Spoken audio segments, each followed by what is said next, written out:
Ko darīt, ja mežā ir iesējušies latvāņi? Te ir tāda meža jaunaudzīta un kaut kāds baltākšņu mežs.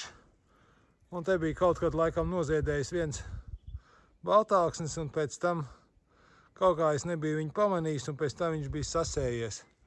Te var redzēt visur, kur apkārt ir rakņāts.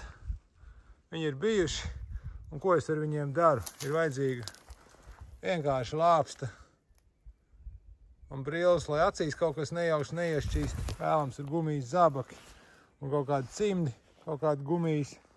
Un tad tie latvāņi ir jāizrauk pēc iespējas ar visām saknēm, tā daudz maz nokratot zemes.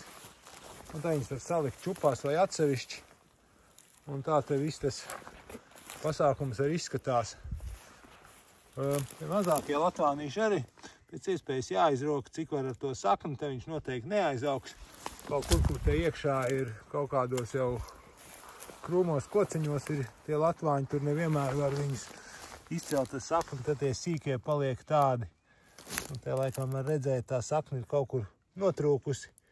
Bet, nu, ok, tas nozīmē to, ka te jebkurā gadījumā būs jāatnāk pēc kaut kādas nedēļām, 2, 3, kad būs siltāks.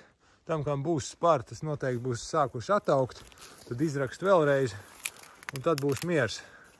Un tā, sekojies līdzi savam mežam, cīnoties ar latvāņiem, kamēr viņi ir vēl maz, kamēr viņus var izrakt, jo pēc kaut kādām nedēļām, 2 viņi jau būs kaut kur metrīgi, un tad tur izrakt būs grūti.